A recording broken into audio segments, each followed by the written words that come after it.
session, we are going to discuss a very important learning techniques that are cooperative and collaborative learning strategies. As we have earlier discussed that in blended classrooms and a flipped classroom, there is a need of different kind of teaching strategies that is required at the part of the teacher, as well as the student need to understand that what kind of activities the teacher is going to design for a classroom, in class or for out class activities. So keeping this in view, there are few of the learning strategies that have been selected under cooperative and collaborative learning. Before going into the details of cooperative and collaborative learning strategies that the teacher can use for various purposes in classroom and out of the classroom activities, I would like to inform you all about that according to the various models. So what are the different approaches that have been selected by a teacher to design either a blended classroom or a flipped classroom like of a structure? So depending upon the kind of approach that is being selected by a teacher, the teacher need to decide the instructional strategy. Keeping this in view, this particular session will involve introduction and overview about what are the different teaching strategies covered under cooperative and collaborative learning, and is there any individual instructional strategy available with the teacher for immature learner. So in this regard,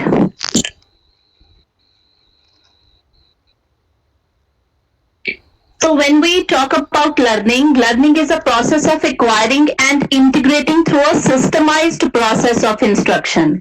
As in the previous class, we have discussed whenever the teacher is designing any instruction for a student, either you call it a lesson plan or a task analysis or activity specification for laboratory environment, a systematic process of instruction need to be handy with the faculty.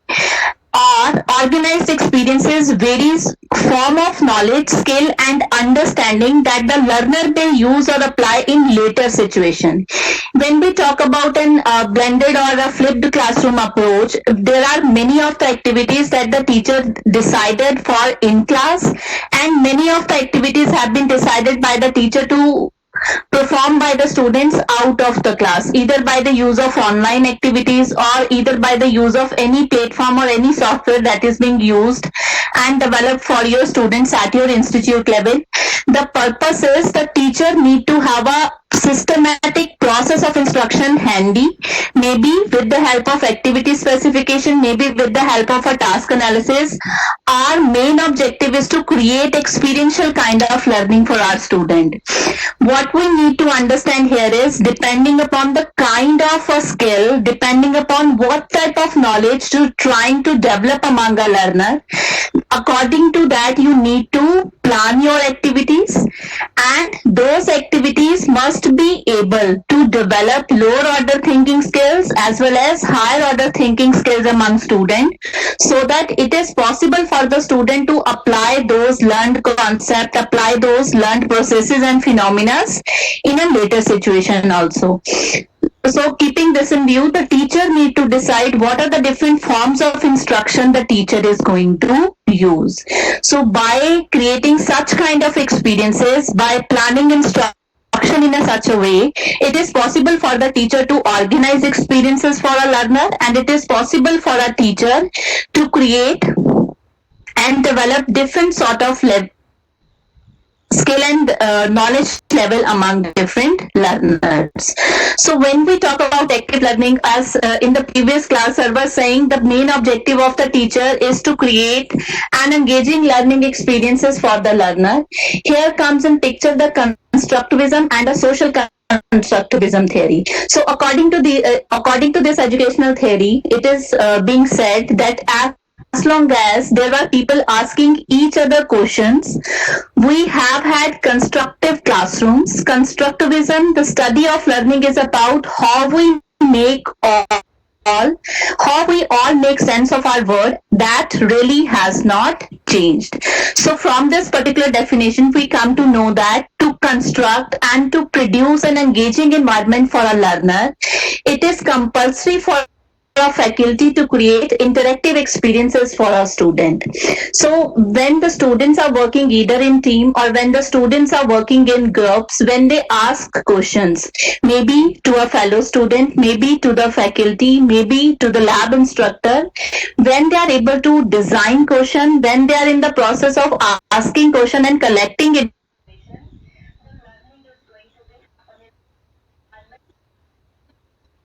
teacher need to create. Another important thing to consider is when we talk about constructivism, it is a philosophical and scientific position that knowledge arises through a process of active construction. So keeping this in view, there are many of the instructional strategies that have been designed. Mainly those strategies come under the umbrella term of active learning strategies, but active learning strategies are further classified into three different types of strategies. Those are individual strategies, cooperative strategies, and collaborative strategy. Why I introduce this educational theory to all of you is the purpose is to create an engaging classroom for the learner. So when we said engaging learning experience, it is not a one-way approach, or in terms of pedagogy, it is not possible for a teacher to create a learning experiences for the students of the class without having a student-centered approach. So learner will be the main focus. Learner will be at a central position in your classroom environment, for which the teacher is going to design all kind of activities. When the teacher is designing such group-based, team-based, or even by using individual approaches also, when the teacher is able to personalize the instructions for the student, in that particular case, it is possible for all of us to create engaging classroom. So in blended learning and flipped learning approaches, we consider our classroom as a learning community. Learning communities are nothing but a set of students who are available with you in your class. Now there are two important questions: that what social engagement and processes provide the proper context of learning. From where this question came, from this particular definition, when we said the people are asking questions to each other and we try to make sense of our word. So whatever we are delivering to our student in terms of knowledge, in terms of skill, and we create an interacting environment for our learner, it means we are performing a social kind of engagement in our class culture. So we are introducing a social setup into our class structure, irrespective of our traditional classroom structure, where teacher is the person who is delivering all kind of information and all the students are listening to that information. So in a lecture, when we are using a traditional lecture approach, we consider that the students who are sitting into our classes are a homogeneous mixture. So in lecture method, we all assume that the learner are of the same level. The learner may be having same kind of experiences. That is why we are creating same kind of instruction. We are passing same kind of information to each and every candidate. So lecture method is considered as a teacher-centered approach, but in blended learning or in a flipped classroom, we always demand our learning community must have a social kind of engagement. Say for example, when I said in synchronous classrooms also, it is possible for me to engage my learners with the help of using either a live chat, with the help of instant message, or it is possible for me to create a social engagement among learners when I'm introducing the factor of peer review, when I'm introducing a factor of a peer feedback. It means my students are in a social setup where the context of learning is going to be produced. Another question arises: what form of co-participation might be required when engaging learners in these forms of learning? So as a teacher, when I said I need to create an engagement among my learner, it means I am focusing on group-based or team-based learning activity. So what kind of participation is required at the part of a learner? So that need to be think upon by the faculty before designing an instructional activity for blended as well as for other active learning approaches. So in a blended learning approaches, when we said blended learning, in simple terms, blended learning is a combination of synchronous and asynchronous learning. It means there can be a traditional classrooms, there can be a traditional setup where faculty and students are interacting with each other, and in blended classroom environment the teacher is going to integrate technology. It means my students may be forming different kind of communities in my classroom environment, or out of the class also I am able to create different kind of communities among my students. So what kind of communities, what kind of student group or team of the students can be created by a teacher? There are mainly 4 different types of communities the teacher can create. Very first is learning community, focusing on learning together, sharing and developing relationship. Say, for my class, for my today class, if I divide my class strength into number of groups, in the and activity is assigned by me for that particular group. So within the group, the students are focusing on the learning outcomes. They're trying to achieve those learning outcomes by sharing the information, by sharing the resources, or by sharing the advanced information that is being directed to them by the faculty. So it's a within the class community where group of students are interacting together to achieve a certain learning outcome. It means within the class, when we talk about learning community, there must be good interpersonal relationship between the students who are working in a group. And the teacher who is passing direct instruction to the students related to the activity, that teacher must also responsible to create a good, to develop a good relationship among the students. The second type of communities that the teacher can create is communities of practice. In these kind of communities, the focus is on developing a professional practice. So what kind of skill you are trying to develop among your student? Based on that, a practice communities can be created by a teacher. Third type of community that the learning community that the teacher can create in a classroom environment, that is focus on inquiring about and any issue or area. It means when a very unique problem or a different problem that require application, synthesization, evaluation and creation kind of skills, in that particular case the teacher is able to create a community of students who are able to inquire information, maybe by using a project based learning, maybe by using a problem based learning. It is possible for me to create a community of students who are able to inquire about an issue, about a problem or any ill structured problem that is being designed by the teacher. The fourth major community, that is knowledge community, the focus of this community is focusing on developing the knowledge. So when we said that the student need to perform some of the activities out of the class also, it means there is a minimum requirement of lower order abilities among students. So when I said lower order ability among students means my students must be able to retrieve information. So remembering need to be there. My students are able to understand information and my students are able to apply that learned information. So knowledge community is the community or the students whose lower order thinking skills are already developed. So when we talk about blended classrooms, blended classroom means the teacher, before designing the instructional planning, the teacher need to understand that what kind of community I'm trying to create among my class students. So there can be learning communities where the students, where the teacher divided the students into number of groups. Interpersonal relationship plays an important role. When the teacher wants to develop some sort of a skill, the community of practice is being created by a teacher. When the teacher wants that for today class, I'm trying to develop higher order thinking skills among my students, the focus is on inquiry related communities creation.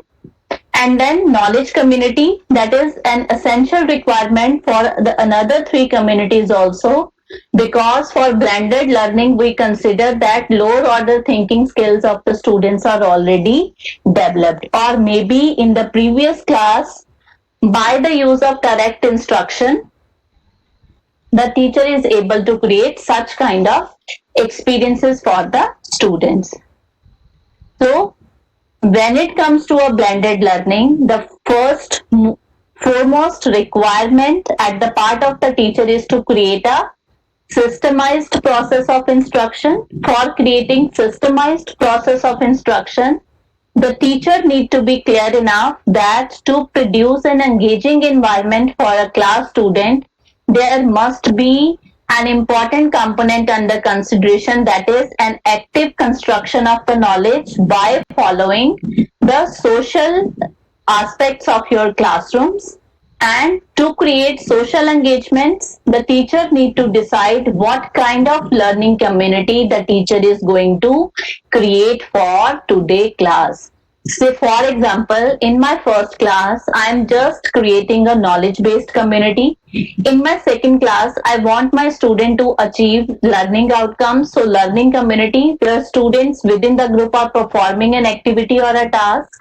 When I know that the lower order thinking skills of my students are developed, now I want my student to focus upon their psychomotor skills. So community of practice is being designed by me in the coming class. And once the knowledge component, the skill component is enhanced among the student community, I will provide them with a unique kind of an assignment where community of inquiry is going to be produced. So these kind of communities can be created in a blended environment. So in blended environment, when an online learning is an essential component considered by all of us, it means rather than these kind of communities, learning communities, there is another kind of community that we are going to create. That community is considered as e-community. In our class of blended learning, we have discussed that the role of teacher is going to be changed in a blended environment.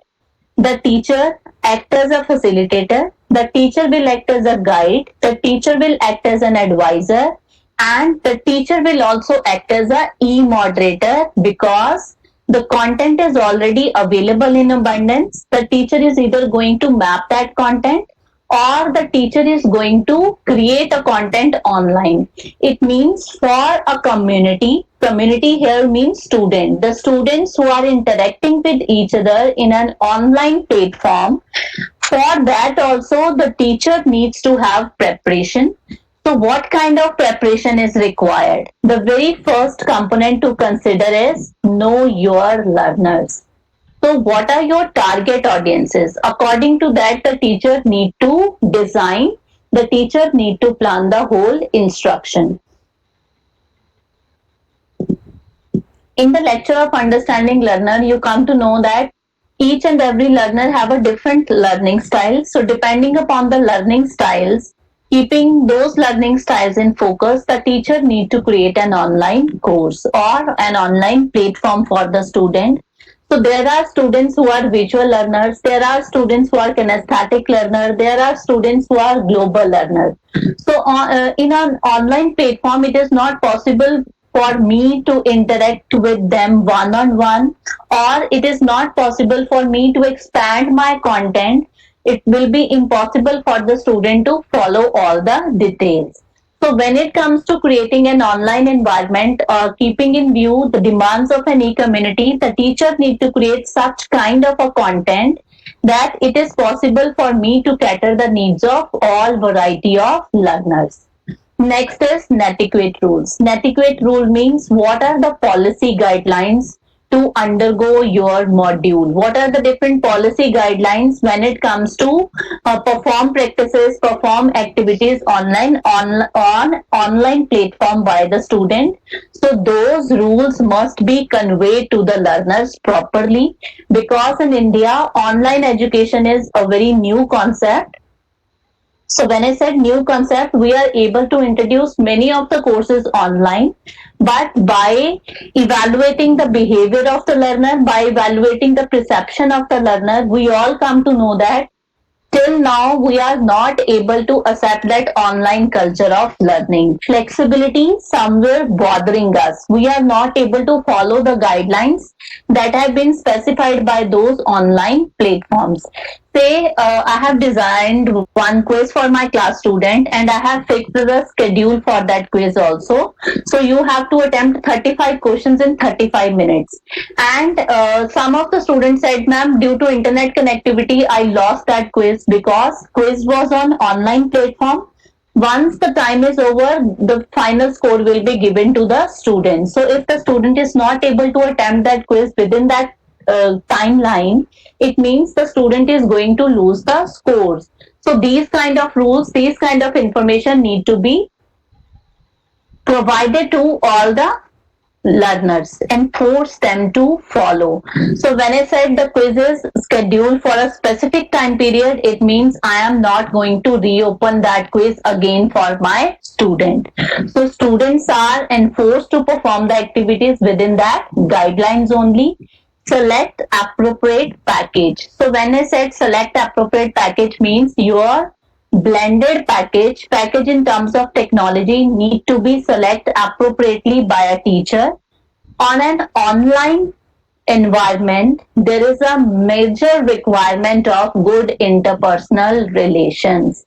See, in a traditional classroom, when the student is asking a very unique or a different question to the faculty can said to that student that I do not know the answer, or the faculty can provide an answer that is not appropriate. But this is not going to happen in an online environment. When a student asks you a question and you do not know the answer, it means appropriately you need to provide answer to that student. Maybe a moderator, any moderator demand some time from the student to identify the answer for an asked question. So good interpersonal relationship means when you are interacting with your learners on an online environment, most of the interaction is going to be happen within writing only. So whenever you are constructing any message for a student question, any message to give response to a student, the wording need to be considered by a teacher again and again.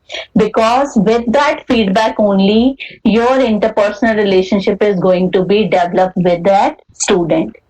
Next is create a learning space. So we are creating these e-communities for an blended learning environment. So in a blended learning environment where the teacher can provide direct instruction to the student and at the same time the teacher force the student to perform some of the activities on an online environment, it means there is a requirement of learning space at your institute level also. So the kind of learning spaces that are required for a blended classroom is a flexible learning space. So I show you one research paper.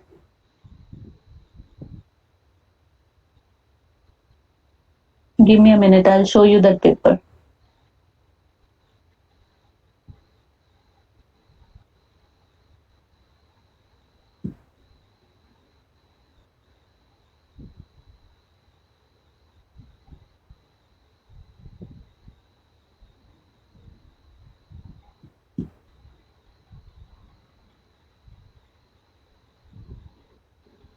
I hope the screen is visible to all the members.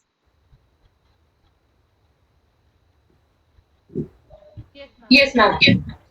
So when we talk about the creation of learning spaces, specifically in a blended learning classroom, your class structure will not be in traditional classrooms.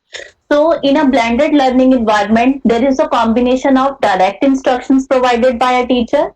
Some of the classes or within the same class also, some of the students are working within the group. It means the infrastructure facility that is available in your classroom environment also need to be considered by a teacher. And when you said there is an integration of technology, when you are creating in-class instructions for a student, it means in your infrastructure, in your classroom environment, there must be a spaces where the students can sit together. the technological platforms are available to those students, only then it is possible for the students to follow the instruction for a blended classroom environment. So there is one paper in which these kind of learning spaces have already been designed, and examples have been given from some of the good universities. So this is ALS Lecture Theatre of which university? It is for Lauberg University. So see the kind of sitting space that is being created for our student.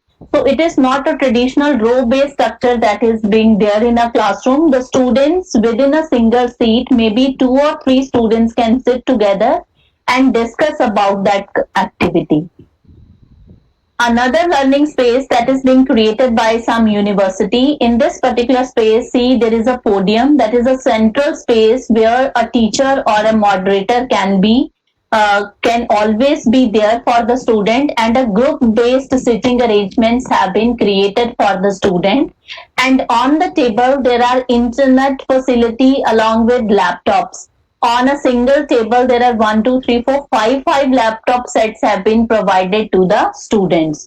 So when I said my students need to perform some of the activities, inquiry based activity means the student need to assess information, the student have to collect information from so many resources. So that kind of facilities need to be provided to the students first, so that it is possible for the student to go through that activity specification.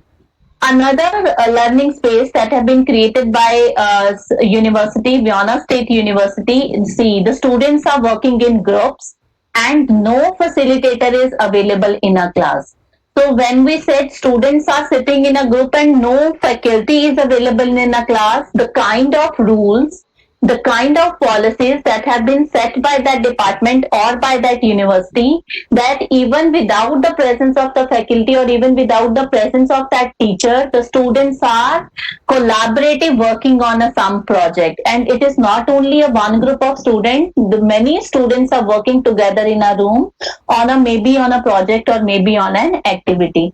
So these kind of learning spaces are required when it comes to create a blended kind of experiences for a student. Another example is there are screens on which these screens are basically in many of the universities, these screens are basically used as a discussion boards.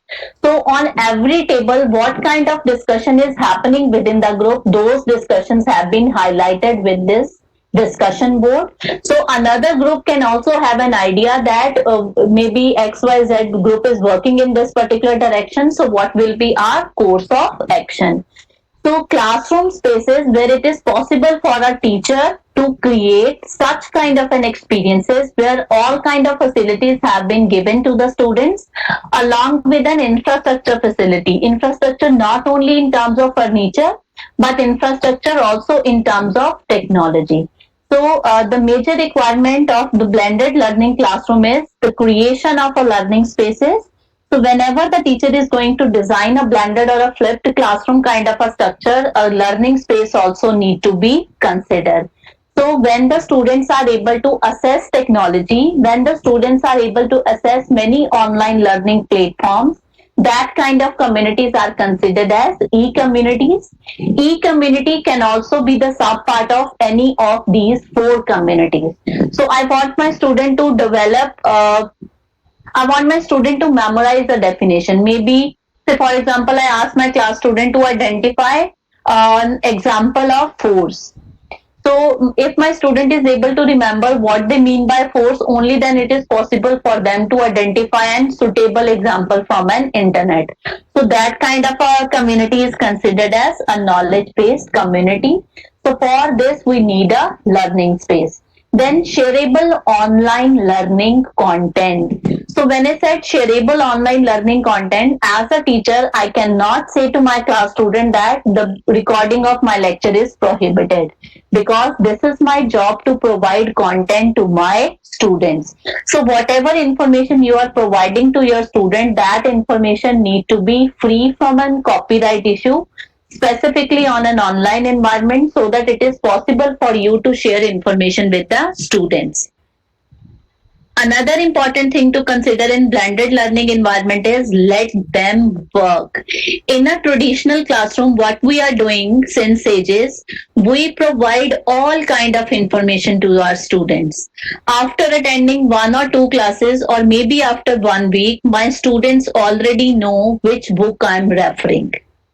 So as a teacher also, we inform to our student that these are the reference books from where I am collecting information for your lecture. So if my students know how to read, if my students know how to write, if the basic skills of my students have already been developed, the students will never be engaged into my class. Say for example, I'm going to teach a subject of environmental engineering to my students. And I always said to my student that you have to go for interdisciplinary kind of a project. You have to go for an interdisciplinary kind of a project. So what I'm preaching, I need to practice that in my class also. So when I said let them work, say for example, I have for a subject of research methodology, I give one assignment to my class student to design an interdisciplinary research proposal. So when I said design an interdisciplinary research proposal, the first thing I need to understand as a teacher is my student must know how to write a research proposal. And second major component, when I said interdisciplinary research proposal, I need to create groups in my class. Those groups will work in the specific assignment. Maybe I select one student from computer science and engineering branch, another student from civil engineering branch, and third student from textile engineering branch. Now I'm going to make a group of those students, and three students will work together on that proposal assignment. So I am not spoon feeding information. I am just explaining the concept of a research proposal, how we are able to write a good research proposal. Now, keeping all the information handy, my student need to design or need to write that research proposal. So in a blended classroom, feedback, spoon feeding of information is not allowed. The teacher need to create opportunities where the students will work. So by doing only, they are going to learn. Supplement information. The first thing is maybe the content is being provided by a teacher, but in this particular century, we need to consider that content is available with all the students, and there can be cognitive loading, there can be cognitive flexibility. There are some students in my class for whom to collect information from different resources is very impossible. They are not able to extract useful information according to the expectations of the faculty. So those students come under the problem of cognitive loading when excess information is being provided to those students, or after searching when students come in a contact of so much information, those students got confused. So cognitive loading is there, and there are students who are able to access information from different resources. So as a teacher, I need to consider these two aspects, and based on the doubts, based on the clarifications that is required at a part of a student, I need to provide them useful resources. I need to provide them valid information. Like in my previous class yesterday, one faculty member said, "Ma'am, you have to give us some of the good references as far as blended learning is concerned." So when you put a keyword blended learning on a Google platform, there are 1,000 websites available where the blended learning concept is given, started from a primary level up to medical education. So what are the different resources that are applicable to an higher education? By keeping in view the aspects of higher education, or specifically technical institution, what kind of resources my learners need to go through. So when in an online environment, the content is already being given to the students by a teacher. By considering their doubts, by considering the errors of the class student, the teacher need to supplement information too. So I think it is clear to all of us, when it comes to a blended learning environment, the first thing the teacher need to decide is an instructional plan for that class. Then the teacher need to decide what kind of learning community he or she is going to create, and So the kind of learning community you are trying to create in your class, and what kind of online learning community you are trying to create.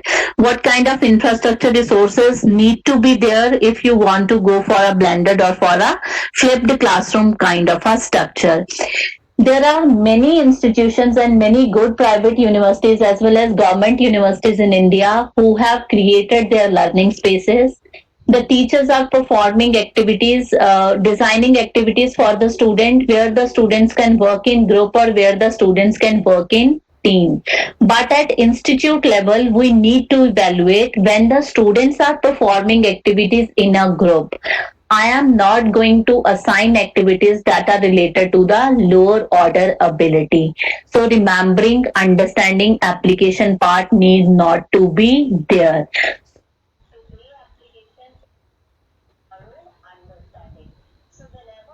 Assigning activity to my students, gradually I need to increase the level of those activities. It's not an individual student who are working for a concept. It is not an individual student who are working for a written assignment. There are number of heads together who are working for a single activity. It means the teacher need to design such kind of an activity where the true potential of the student can be extracted. So that kind, within the group, within the team, what kind of activities have been designed by the teacher and on what aspects the students are learning together. So that need to be evaluated at institute level. So if you said you have given 5 different statements to your student and asked your student within the group, you have to provide me this written assignment, or you have to identify a problem of a project after a group discussion. That is not a blended approach. When I said a blended approach, the student will work together. It means a very unique activity need to be given by the teacher for that group of student. So friends, when we talk about a blended classroom, there are different kind of approaches that the teacher can use. In my previous class, one of the faculty members said, is it possible for me to create a personalized instruction for my student, or is it a one-to-one instruction that I am going to create it? So depending upon the kind of approach, depending upon the type of a model the faculty is going to select for a class student, based on that only it is possible for us to create group-based, team-based, or even individual experiences for our student. So there are two different types of approaches. The very first approach is in-class approach, and the second major approaches are out-of-class approach. So when we said in-class approach, the first model we consider it as rotation model. As the name suggests, rotation means either the student is going to rotate, either your working platform is going to rotate, either a group of students are going to rotate. So the first approach that we are able to use in a blended learning is a station rotation model. So when we said station rotation model, in a station rotation model, there is a combination of direct instruction and there is a combination of technology based instruction. So whenever I said computer based instruction throughout this discussion, computer based instruction, lab based instruction means an online platform or any kind of online instruction that is being provided to the students. So a station rotation model allow the students to rotate through different stations on a fixed schedule of time. From the diagram itself, you are able to see that there are two different kind of approaches selected by a teacher: collaborative activities and stations, and computer based instruction. What the teacher is performing, the teacher is providing teacher based instruction. So station rotation model is a controlled routine. In a classroom situation, we are following a controlled routine, means the teacher have some degree of control over the students. So what kind of control is this? Either on the pace of learning or either on the path of learning. It is me as a teacher who is going to decide what I am going to deliver to my student.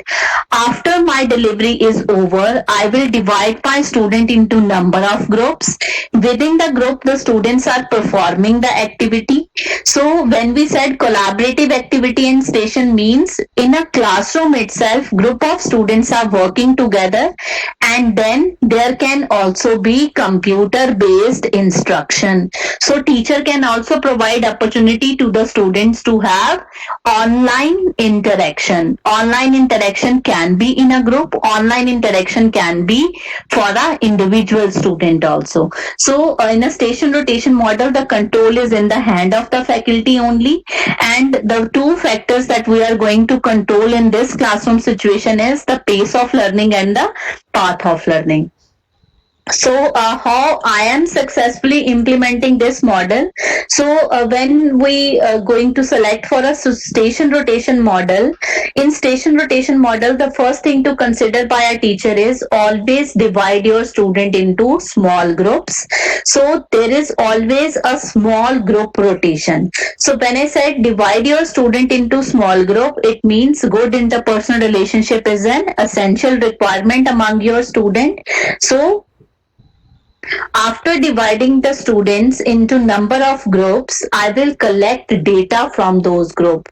Means when the students are interacting with each other, as a teacher, I am observing and collecting information from my students.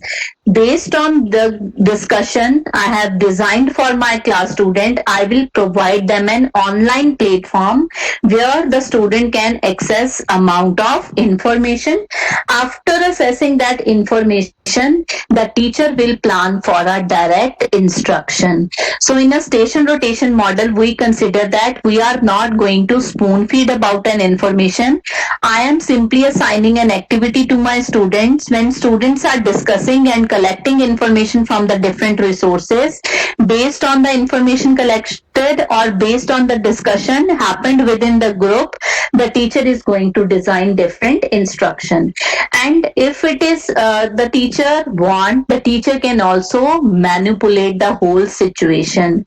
When I said manipulate the whole situation, maybe a take home assignment is given to the student where the students individually collect information from different resources, then come to the class, have a discussion, followed by a teacher direct instruction. Another kind of approach that a teacher can use is individual rotation model. Individual rotation model means it allows the students to rotate through a station on an individual schedule. So from the diagram, there is a direct instruction that is being given by the student, and then when the students are working, the teacher is intervening in between to collect information and to collect data. Then students are practicing and completing that kind of an assignment. And when we said individual rotation model means student individually at their own time collect information from as many sources as they want. So on an online learning environment, the students are not working in group. The teacher is not going to create the component of peer evaluation, peer review, or peer feedback, or any discussion forum for the students. Students are individually working on an online platform, but in a classroom situation, when the students are working together, the teacher can, students are working individually, the teacher will intervene in between, and then after getting feedback from the teacher, the student will complete that activity. So when there is a individual rotation model, the schedule need to be fixed by the teacher. It means the activity specification need to be clearly defined by the teacher. So here I would like to give an example of my class. Say a lesson plan for a blended classroom using individual instructional method. So the first thing that I need to decide is an individual instructional plan. So lesson plan is being prepared by a teacher first. So what is a program?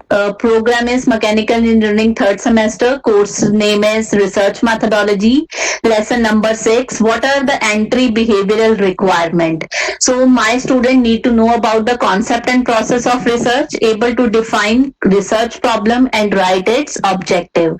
What is my specific objective? So what is this objective of today class? My students are able to apply appropriate sampling technique based on the problem defined. So the class is divided into different phases: introductory phase, development phase, and conclusion phase. So when I said my students are able to apply, I am not going to teach what we mean by sampling, what are the different terms used in sampling, and what are the different sampling technique. That material is already provided to the student on an online platform, or my student will read that kind of a content by their own. What they're performing in a class, there is a discussion on sampling, concept, term used, and what we mean by sampling. Then during the discussion, the students are making notes. So when the students are making notes, when the teacher is providing key highlights to the student. So in the first phase, introductory phase of the class, there is a sitting arrangement in which the students will sit into different groups and discuss about the content they have already covered at their own time. So in the initial 10 minutes of the class, the students will discuss about the content with each other. When the students are discussing the information, the teacher is observing and collecting what kind of information is required for the students more. Keeping this in view, the teacher will plan for 7 minutes of instruction where the teacher will clarify the doubts of the student, and the teacher will explain the kind of an understanding that is required at the part of the student. In that particular class only, again the students will sit in the group and perform activity. So what activity they are going to perform?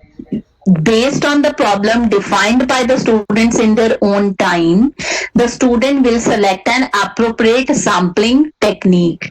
So after the students are able to complete this activity within the group, or one group with another group will review about the activity that is being performed. So the kind of information that need to be there with the student is online content, highlights, and feedback. So a Google Classroom is being created for a student where the content, video recorded lecture have been given to the student along with the supplement information or reference books required, along with the handout designed by the teacher itself. So the students will study that information first, and after collecting all kind of information, the students will come to the class and perform the activity that is designed by the teacher. So that kind of instruction is considered as individual rotation model. Whom effort is increased here? If I'm using a blended kind of approach, my question to all of you is whom effort are going to increase? Is it the effort that is required at the part of the student, or the effort at the part of a teacher is more? You can reply in a chat box.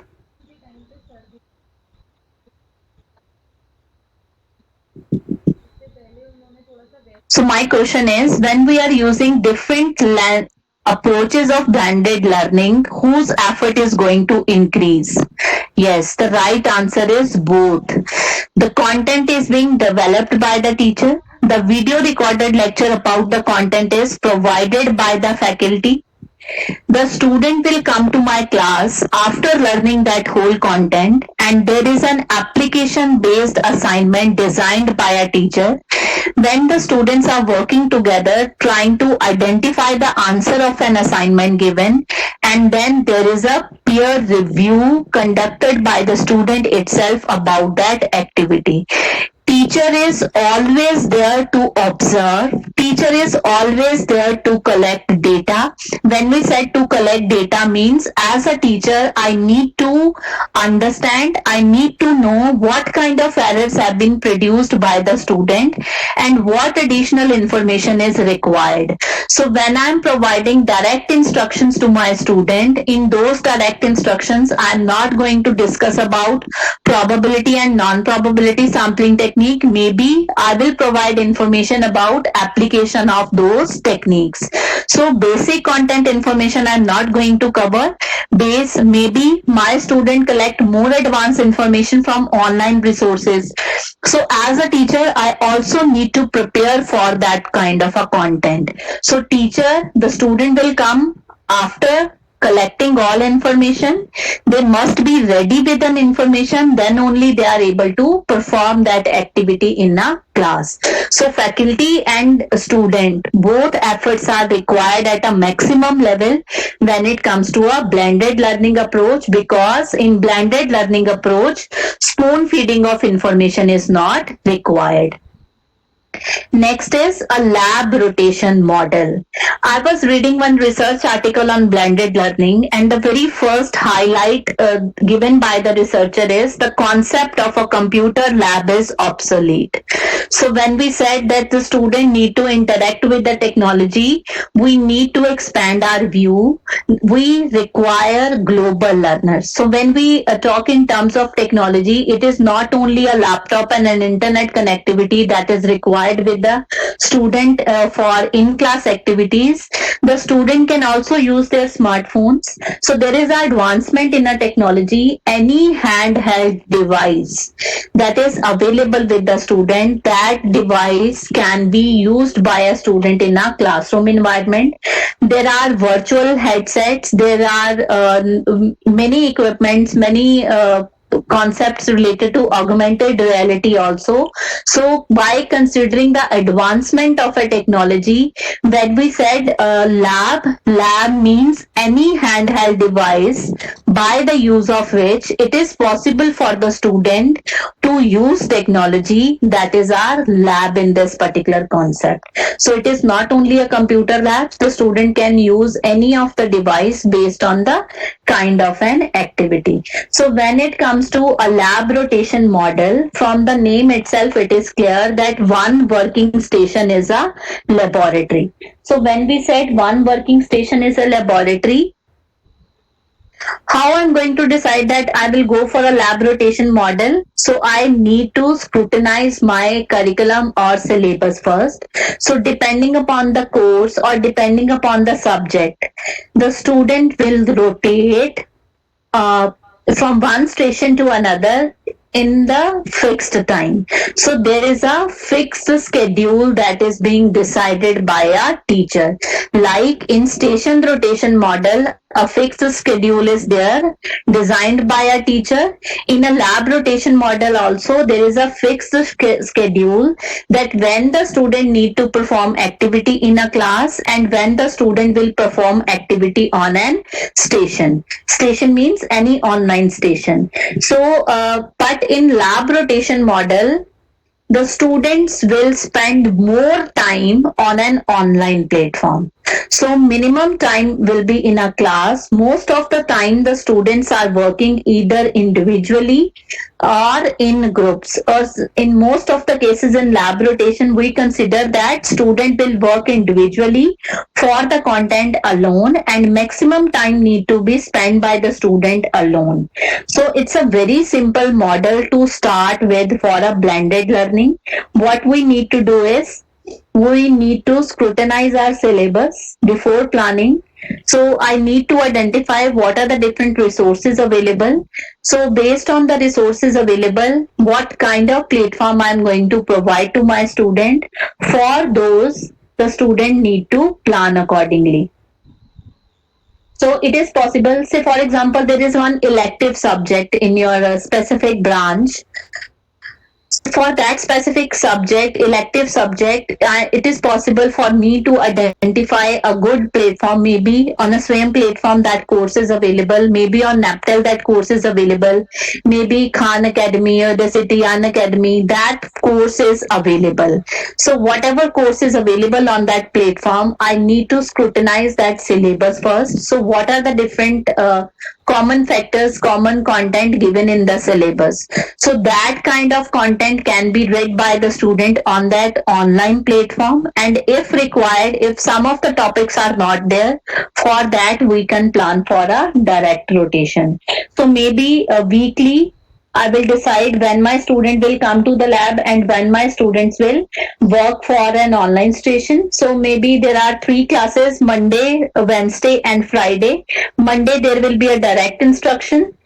Wednesday, the students will work on an lab environment, and then again there will be a direct instruction based on the problem faced by the students on that online platform. So that kind of model can be used easily by the teacher for a subject that are already available online. Now the AICT also provided flexibility to various institutions that one or two subjects the students can earn credit by completing their MOOC courses.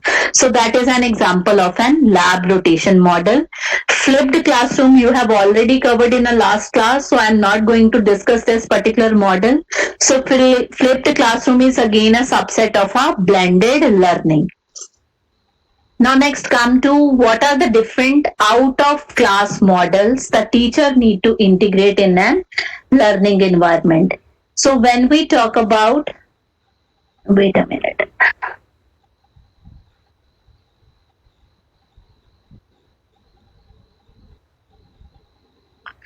When we talk about different models available for out of class activities, there are two major classifications: self-blend model and enriched virtual model.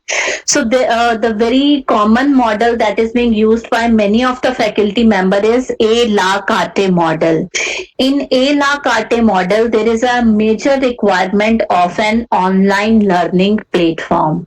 So in this particular model, we consider that teacher is always available online. So within that, the course or the subject, the students are going to complete online.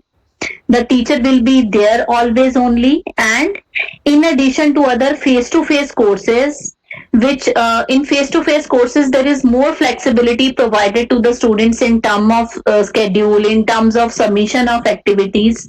But by using this model, it is not possible for us to have more flexibility. So this approach can be decided at an institute level. So in a lab rotation model, when we said na any elective subject a student can perform by using an online platform, but there is integration of direct instructions that is being given by the teacher. Say students are learning something from online, but institute always assign one faculty who will help the student. If they face any difficulty in an online subject, the teacher is always there to provide direct instruction. So that is the lab rotation. The difference between lab rotation and a la carte model is the student will study independently on an online platform. The teacher is always available online. There is no direct instruction provided to the student. So that model is not flexible by nature. So this approach can be used only at departmental level. So at institute level, the institute need to decide which subject you are going to offer online only.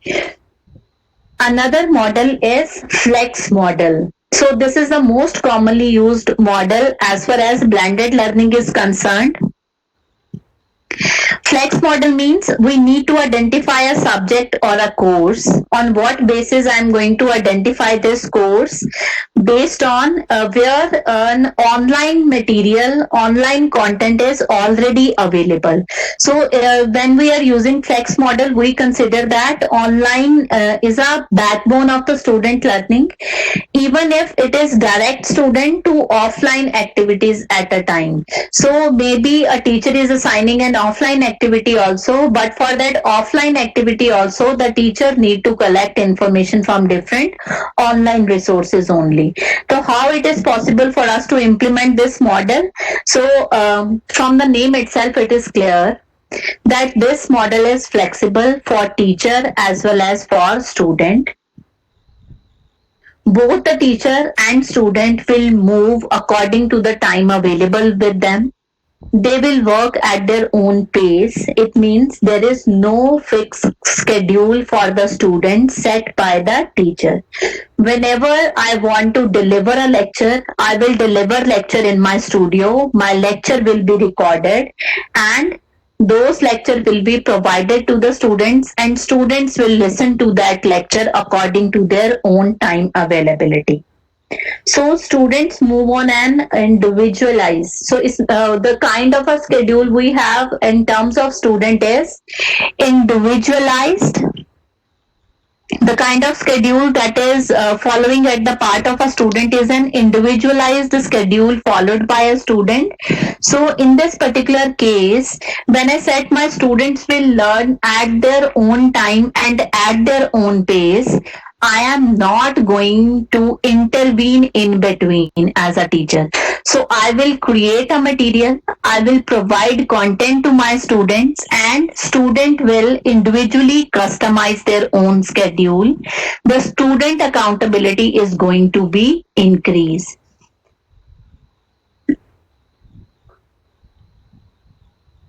But when we are using this particular flex model specifically in an institutional setup, in this particular case, if there is any problem, the students can sit together and discuss about a content.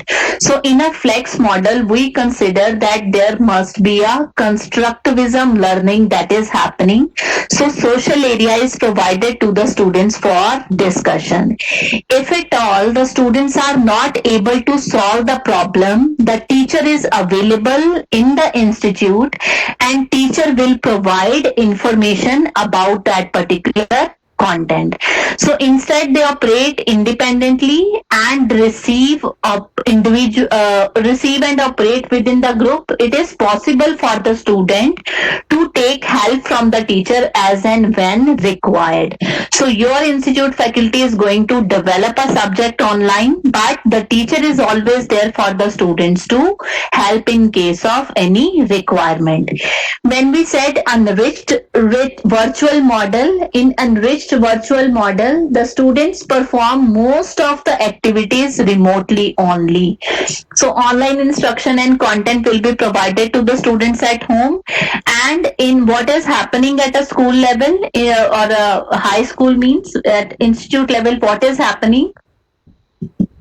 The teacher of the record in this particular case, in an enriched virtual model, we consider that students perform most of the activities remotely and as and when required, the authorities can interfere, maybe for the sake of assessment purposes. The teacher will fix the schedule for grading or for assessment and students need to appear for that test. So what is the basic difference between ACARTE model and flex model? In ACARTE model, the teacher is always available online. In a flex model, the content is prepared by the faculty, by the institute faculty. So the content is provided to the student. The students are working individually. No schedule is being set up for the student. But if required, the teacher is always available at institute. Maybe the teacher will provide group-based instruction, or if individually the student is having some doubt, the student and teacher can fix the schedule and discuss about the content. In an enriched model, there is no such schedule fixed for the student. All the material, all kind of information will be provided to the student with the help of online learning platform only. The teacher can fix the schedule in terms of assessment and in terms of grading. So you need to decide what kind of model you are going to select for your class students. So why these kind of approaches? When we are selecting these kind of models, we need to consider that there must be an genuine learning. So in a blended learning, when we said that no spoon feeding is allowed, no spoon feeding is allowed means the student need to be active participants of that learning all the time. So to create an active learning environment, the teacher need to consider that what we mean by active learning, when the students are performing meaningful activities and think about what they are doing. So for this, the teacher need to create an active learning environment. So no, all information will not be provided by the faculty. The faculty will engage the students in the process of learning. Business and industry environment also clearly indicated to the teachers that there is a need of development of not only technical skills among the students, but there is also a requirement of soft skills among the student. And in all the blended learning models, we come to know that there is a combination of direct instructions.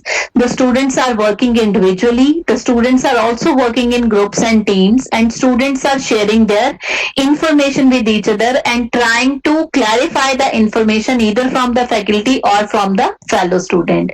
So when there is a direct instruction, when there is a group based interaction happening among the students, there is not only a development of hard skills among the student, but soft skills are also going to be developed. That is the demand of the industry.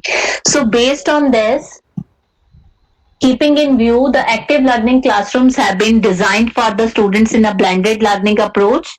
So in blended learning approach, we assume that different people learn in a different ways.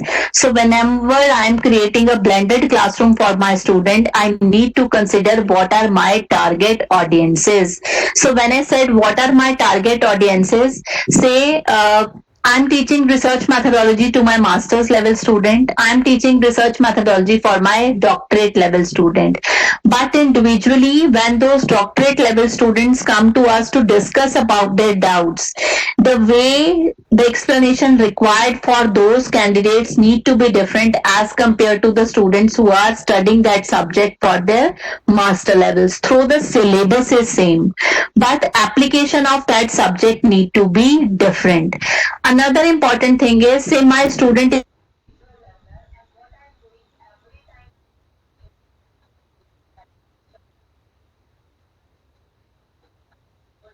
all kind of information.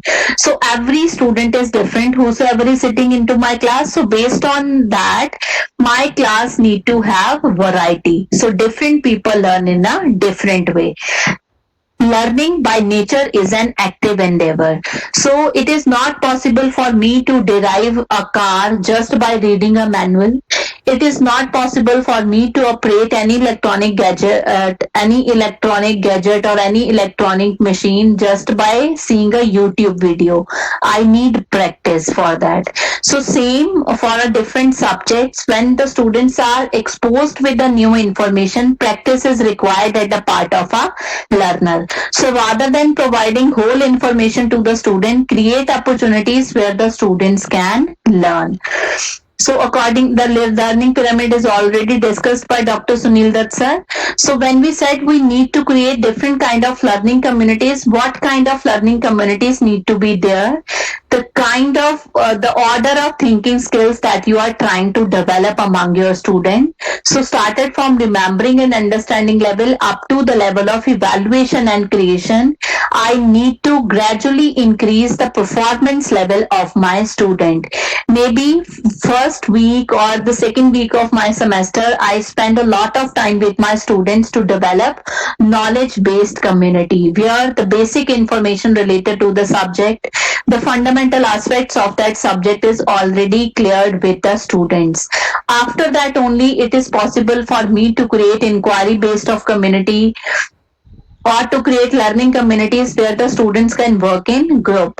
So based on the kind of ability you're trying to develop among your student, the teacher need to plan the instructions. So the role of the teacher in active learning classrooms are, the role of a teacher is to facilitate the environment of learning.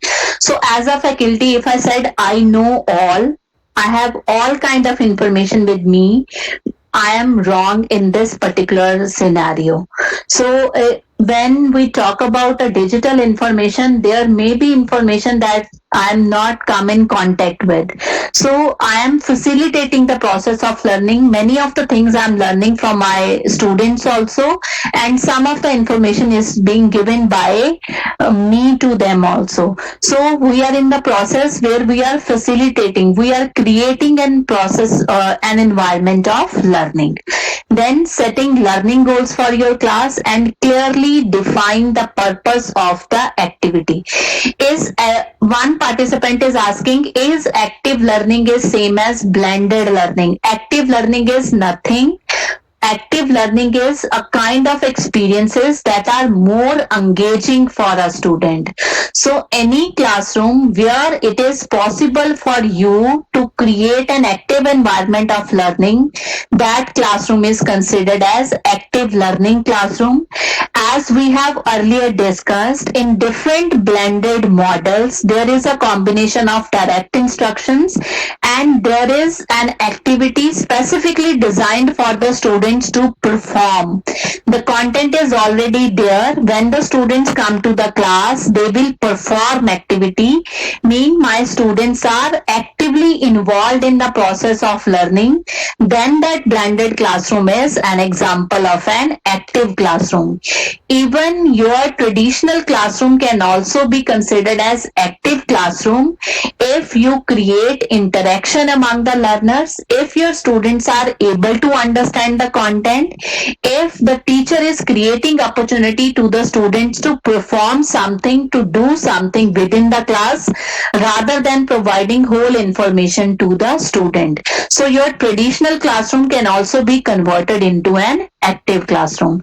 So I think the participant is clear. So any classroom where it is possible for the teacher to create an active experiences for the student, we consider those classes as active classroom. So when we said active classroom means there are certain strategies that need to be utilized by the teacher. So what kind of strategies are those? These are individual techniques, these are cooperative techniques, and these are collaborative techniques. In some of the blended models, there is a requirement that the students will work individually. In some of the blended models, there is a requirement that the students will perform in teams, and in some of the classroom, there is a requirement that students will collaboratively perform that activity. Say when we said inquiry-based learning communities, inquiry-based learning community means I am going to use collaborative active learning techniques.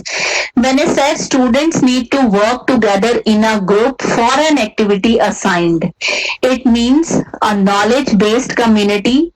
I am going to use cooperative learning technique. When the students are individually performing for in-class and out-of-the-class activity, the teacher need to use individual techniques. So blended classroom is a holistic approach where the teacher, while designing an instructional plan, will decide what are the different instructional methods, what are the different teaching approaches used by the teacher. So the difference between cooperative and collaborative, when you come in contact with the literature, in some of the research paper, they consider a strategy as a collaborative, and in another, they consider that teaching strategy as a cooperative strategy. The basic difference between cooperative and collaborative strategy is the kind of group selected by a teacher. So first, I would like to know I would like you to know the difference between cooperative and collaborative. Cooperative means a structured group, either size 3 to 4 student, and collaborative learning, any situation in which group can work together. There may be 8 members, there may be 10 members, there is no restriction upon the numbers as far as collaborative learning groups are concerned. In cooperative learning, the group work towards a common goal such as positive interdependence, individual accountability, heterogeneous grouping, and student receive training in a small group in terms of a social skill.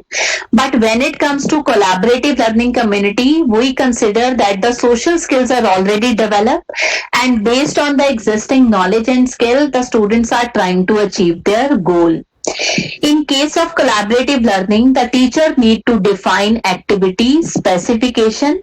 In case of collaborative learning, the student organize and negotiate efforts within the group or with themselves also. The teacher observe, listen, and intervene in a group when necessary. But in case of collaborative learning, as and when required by the student will come in contact with the teacher and teacher will guide that student.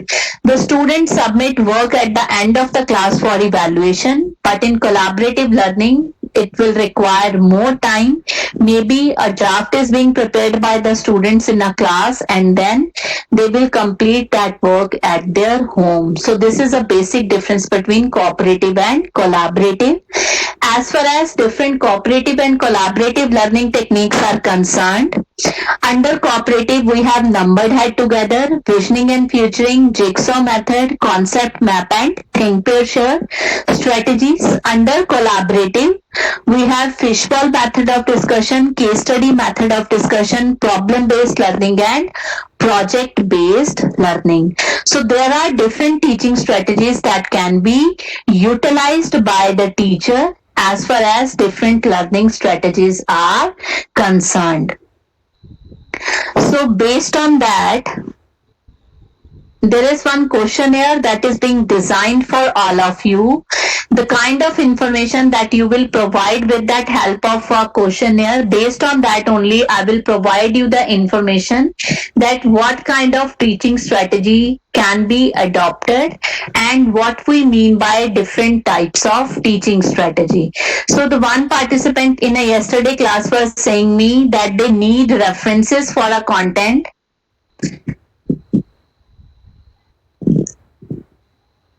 So these are some of the references that I have utilized while preparing this PowerPoint presentation.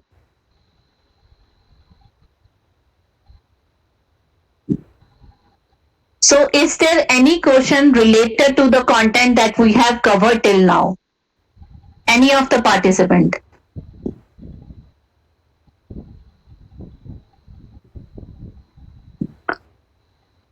There is a question in the chat box. Will blended learning instructional model replace traditional face-to model in higher ed? Sir, as far as higher educational institutions are concerned, if we're considering the situation of today's time, it is not possible for us to totally shift to an online learning platform. And when you said will blended learning instructional model, so when we talk about blended learning instructional model, it's a combination of direct instruction plus online learning environment. So traditional face-to-face instructional strategy is not going anywhere.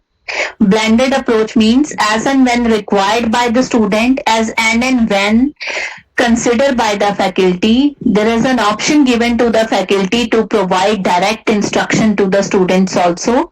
So traditional face-to-face instruction is also a part of blended learning.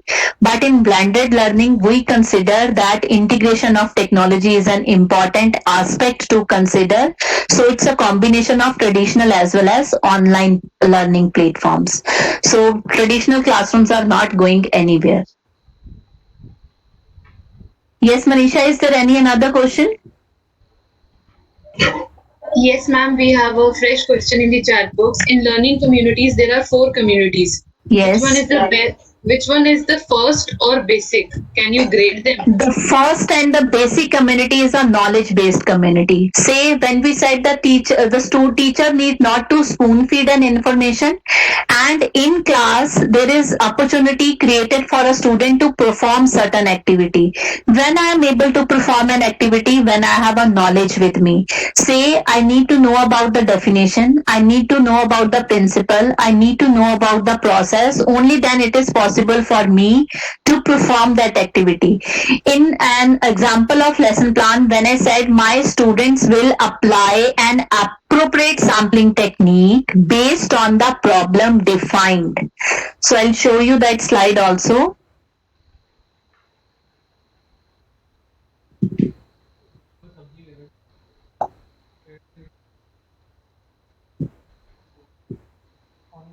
See, in this particular slide, when I said my student must be able to apply appropriate sampling technique based on the problem defined. So the very first basic community that I need to develop among my classes, knowledge-based community, means my student need to know what they mean by research, the research process they need to follow, the different types of the research, how to write a research problem, how to write its objectives of a problem defined. It means the knowledge-based community is already developed. Another second type of community that is already developed in this case is Learning community means student within the group can discuss about that content. So when I said you need to define a problem, maybe one student is defining a problem, but to formulate hypothesis or to formulate objective, the student need help. In that particular case, within the group, the students can help each other to define their research problem. That means the second stage, I am able to create learning community in my class. Third is community of practice, focusing on developing of a professional practice. When I said you need to develop skill among the student, and I assign my student that you need to define a research problem from your specific area. How the student is going to define a problem. I am not allowing my student to copy paste the information from an internet. So the copy pasting any problem statement for a given thesis is not allowed. Maybe the student need to scrutinize information first. So the kind of skill that is required at the part of my student is review of related literature. If the student is able to collect information from different resources, only then the student is able to synthesize, evaluate that information, and then come up with a defined problem.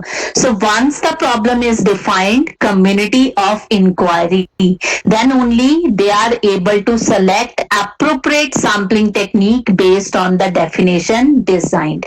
So it is not like that one kind of community is being created. Gradually, the teacher need to increase the performance level of the student. But in practical terms, it is very much difficult for us to create a blended kind of a learning experience. The first thing is the content need to be developed with me that require a maximum time and effort. Then an online learning platform need to be created with me. Only then it is possible for me to create an community of practice, and after that in class the students are able to inquire something. To have more detailed information, I'll show you that how I'm able to integrate this in my class.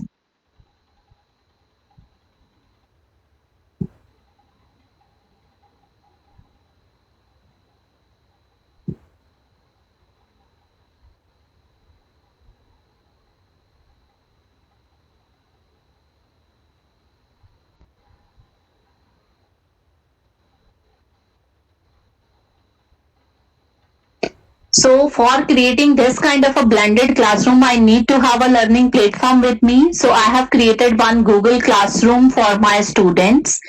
In that class, so it is MTech Mechanical Engineering third semester student. What kind of information I'm going to provide to my student with the help of this particular class?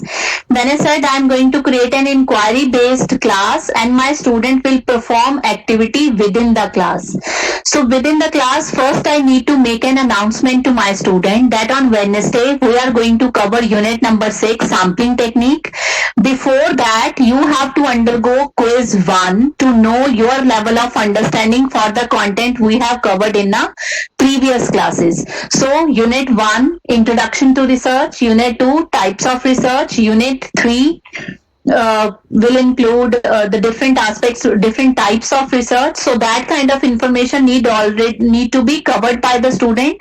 And there is one quiz for the student. If the students are able to get good score in that particular quiz, it means they are able to perform the activity for unit number 6. The step-by-step guide is available for you all to know about the activity details that we will perform in class and out of the class. Means the activity specification is being designed by the teacher, and that activity specification is also shared with the student. Prepare yourself well before appearing in a class so that we can devote more time in application based discussion. So in this particular class, first thing that I'm going to give to my class student is a this class is for a final project. So step by step activity specification will be given. The first, there will be a course announcement, the code of the classroom provided to the student need to be added, the course outcomes need to be given, class schedule need to be given, the lesson plan is given to the student need to appear for this particular quiz only to know their level of understanding. Then scheme of evaluation also need to be informed. It's a non-graded class quiz. The student need to go through the content. So I will provide part 1 and part 2 for unit number 6, that is sampling.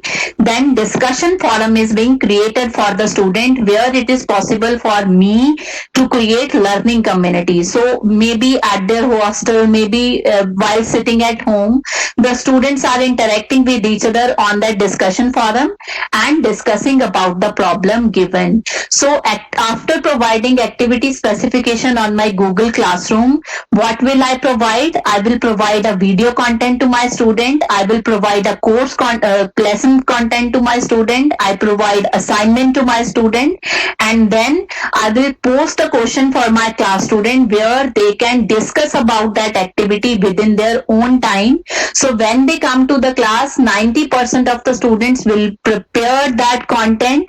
They already discuss about that particular content, and what we are doing in class, we are just having application based discussion. So blended classroom to apply is not an easy thing. The teacher need to plan all kind of activities beforehand, and maybe I am taking class this week. Mid-August, I need to provide all kind of content to my student. So based on that, you need to gradually improve the performance of your students. Yes, any another question by any participant?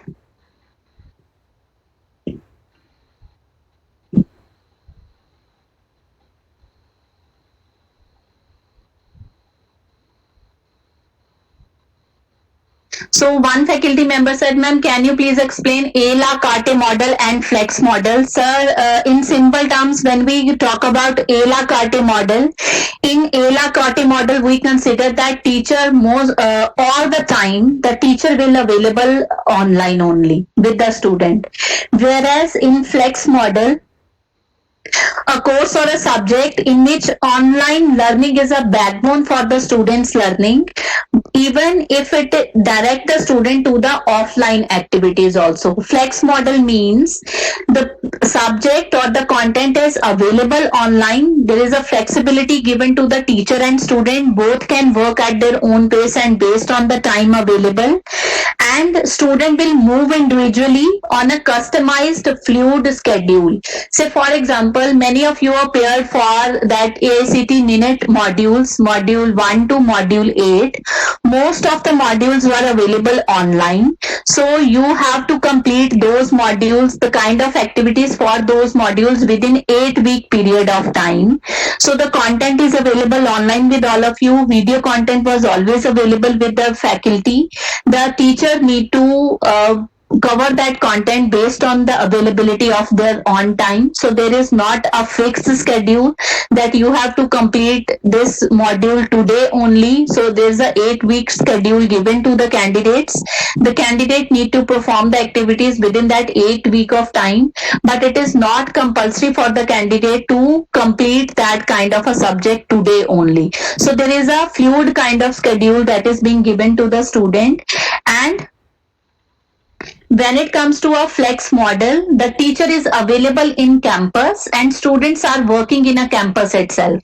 So when we talk about a flex model specifically for higher educational institution, the teacher prepared that content, the teacher put that content on an online environment, and after when the students are reading that content online, the teacher is available in a campus. As and when required, the student can contact with the faculty. Like when I'm floating module number 3, many of the faculty members who are in Chandigarh or in Haryana or in the northern region of India who occasionally come to NITER Chandigarh, they come to us, clarify their doubts, and we were always providing our helping hand to those candidates, even on emails, even on discussion forums. So teacher is available with the students as and when required, but the content is available online and there is a fluid schedule that is being given to the candidate to perform. So that is a flex model. So most of the time nowadays we are using flex model only.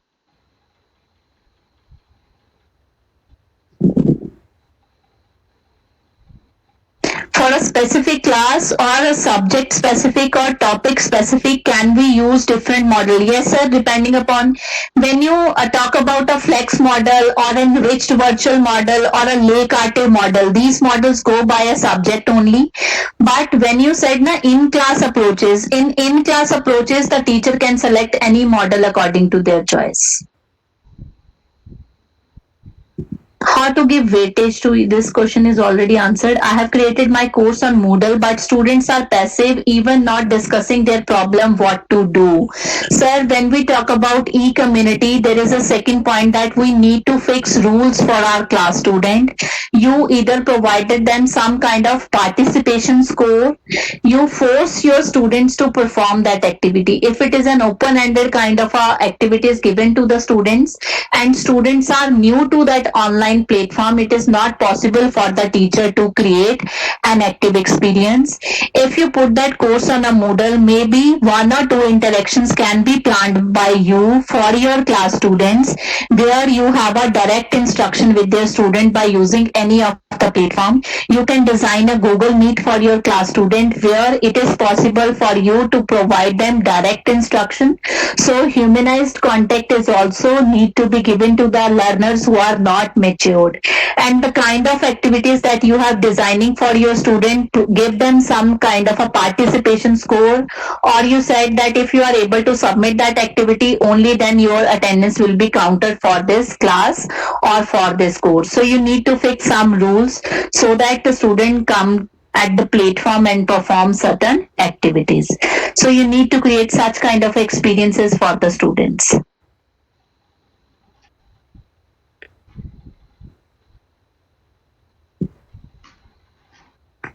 So, well, friends, this is all about this particular session. There is one question here that is being designed for all of you to know what kind of teaching strategies you used at your institute level.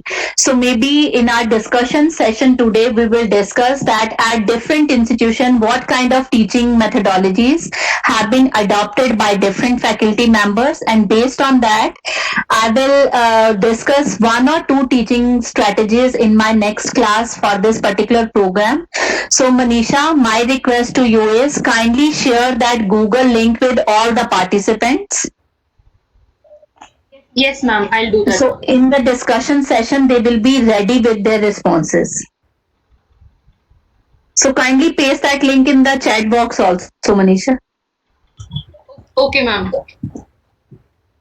So, dear participants, we are good as far as this particular session is concerned. Manisha is going to paste one link on in a chat also, and we are providing you that link in your respective email addresses also.